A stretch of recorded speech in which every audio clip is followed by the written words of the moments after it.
You're in your chair. The monitor glows. The HVAC hums a low, constant note. Somewhere in the building, a phone rings. Once, twice, then silence. A conversation drifts past your door. You catch fragments, not the meaning. You haven't moved your cursor in 10 minutes and no one notices, because the office was never designed for you to think. The evidence sits on a timeline that begins in 1911. Frederick Winslow Taylor published The Principles of Scientific Management that year, and his system treated the human worker the way a factory treats a gear. Taylor didn't care about insight. He cared about output per minute. He watched a man shoveling pig iron and disassembled the motion into timed fragments. The office absorbed this logic. By 1904, the Equitable Life Assurance Society building had risen in New York. It was the first skyscraper built explicitly for clerical work. Central elevators, fireproof steel frames, rows of typewriter desks arranged like ammunition belts. The building was a machine for processing paper, not a place for generating ideas. In 1959, Peter Drucker named the new figure, the knowledge worker. He wrote that intellectual output, not manual repetition, would drive the economy. The term sounded like a promotion, but the architecture didn't shift. The same Taylorist logic that measured shovel strokes was now applied to cognitive labor. This gap between the promise and the blueprint is the silent wound of every modern office.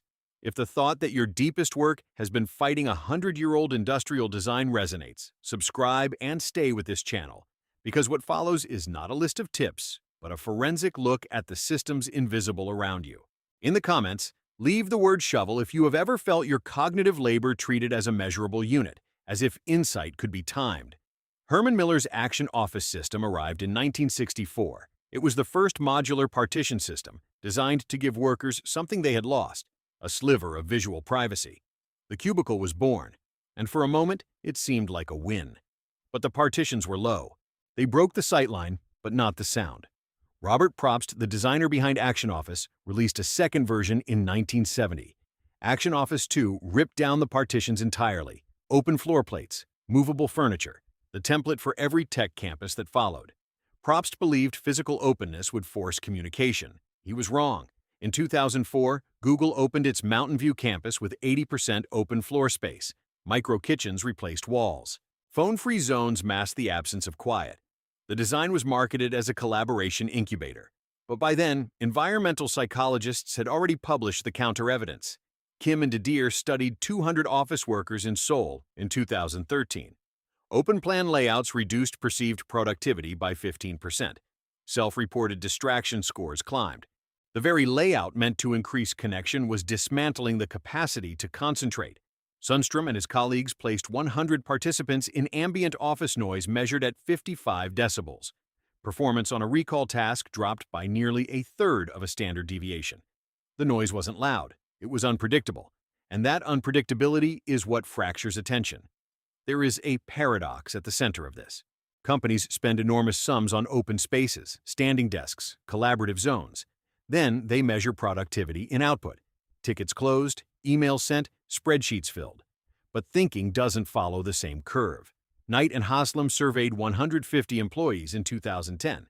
They found that perceived workspace ownership predicted job satisfaction at a correlation of 0.48. When workers felt the space belonged to them, their thinking opened. When they felt watched, it contracted. You have felt this. If you have ever been in the middle of a difficult paragraph and a colleague appeared at your shoulder with a question that lasted 7 seconds but cost you 20 minutes to recover, you already know what the studies confirm. The interruption economy is invisible. It doesn't appear on any budget line. Carlela Tuomala and colleagues ran a meta-analysis of 27 studies encompassing nearly 4,000 participants. Open-plan offices were associated with a decrease in creative output compared with private or hybrid layouts. The gap was statistically significant. Collaboration was not the outcome. The shape of that failure is worth sitting with. If you are ready to follow this evidence into the specifics of what steals your attention and how to reclaim it, subscribe now. This channel exists because the fight against the Taylorist shell is not a personal battle but a shared one.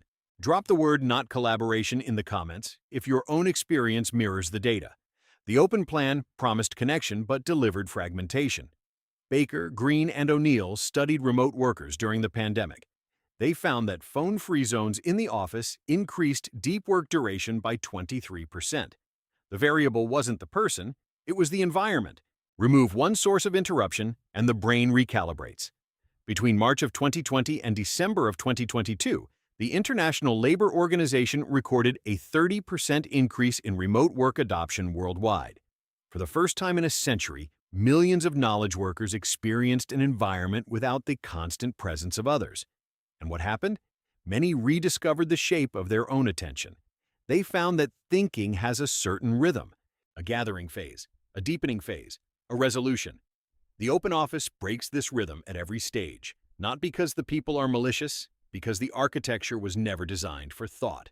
Rashid and Lee tested ergonomic sit-stand desks with 84 participants. Focus scores improved by 12%. But the desks did not offset the impact of visual distractions. You could stand, sit, move. It didn't matter.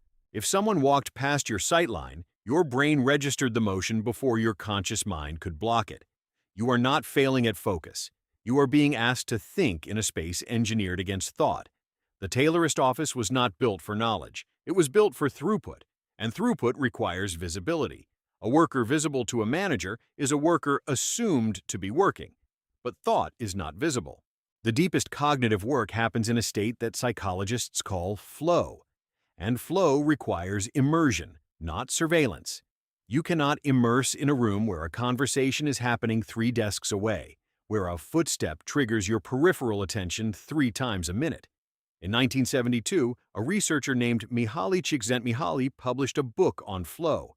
He described it as a state of complete absorption. The environment fades, the self fades, only the task remains. The open office is a flow killer. It holds the environment constant and loud.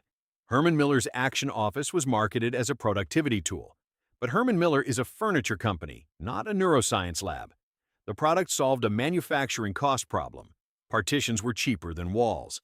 The product did not solve a thinking problem. It was never tested against one. You have been told that distraction is a personal failing, that you need better discipline, better headphones, better time management. But the data shows something else. The system you work inside was built for a different kind of worker, a worker who didn't need to think. The knowledge worker was named in 1959. The office that worker occupies was designed in 1911. So the mismatch is not your fault. You are a knowledge worker in a Taylorist shell. The shell was optimized for paper shuffling, not insight. And the cost of that mismatch is measured in the seconds you lose every time your concentration breaks. It accumulates. By the end of the day, you have worked 10 hours and produced the output of 4. This is not a design flaw you can solve with a better chair. It is a structural contradiction at the level of the building. The open plan was sold as a collaboration tool, but the meta-analysis shows the opposite effect. Workers in open plans collaborate less because they cannot sustain the attention required for meaningful exchange. Knight and Haslam found that workspace personalization, photos, plants, a desk that felt like yours, predicted higher engagement. But the open plan strips personalization. Hot desking eliminates it entirely. You are not allowed to mark the space as yours, and without that mark, the brain stays in alert mode. You are in someone else's room. You are a visitor in the place where you spend 40% of your waking hours, and the visitor brain does not think the same way as the inhabitant brain. The visitor brain scans for threats. The inhabitant brain opens into inquiry. The office was never built for thinking. It was built for transaction. And until the architecture matches the work, you will continue to fight a battle that cannot be won with willpower alone. The evidence is on the table. The question is whether you are ready to stop blaming yourself. Someone at corporate designed this.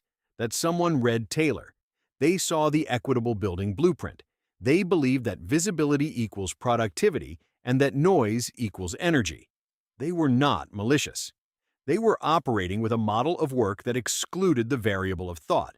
But you are not operating with that model anymore. You have the names: Taylor, Probst, Drucker.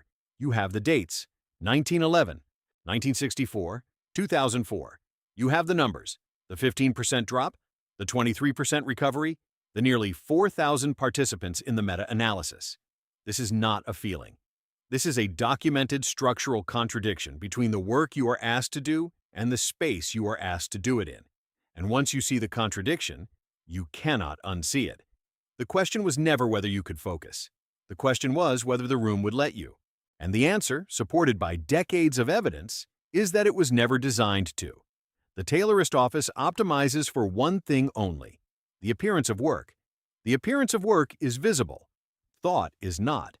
So the next time you are sitting at your desk, cursor frozen, the HVAC humming and a conversation drifting past, and you feel the familiar shame of not producing, stop. Ask yourself one question. Was this space built for what I am trying to do? The answer will tell you everything you need to know, and it will never again be about your willpower. You have the vocabulary now: the interruption economy, the attention tax, the tailorist shell, the visitor brain. These are not complaints. They are names for something real, and naming something is the first step toward changing your relationship with it. The shift from shame to recognition is the ground this channel is built on. If you want to keep collecting the language and evidence to see the office for what it truly is, subscribe, because the next video will dismantle another layer. And in the comments, share the one phrase from this list that hit closest: interruption economy, attention tax, tailorist shell, or visitor brain. Your answer tells us exactly which part of the contradiction you are fighting. You will still sit at the desk, you will still hear the phone ring and the conversation drift. But the shame will not arrive the same way. Because with the weight of decades of evidence behind you, that the problem was never in your head. It was in the walls. Let the feeling settle. Then do what knowledge workers have always done when the room stopped serving them. Step outside. Find the quiet. Let your attention spread into its natural shape. The tailorist office will still be there when you return, but you will not be the same person who left.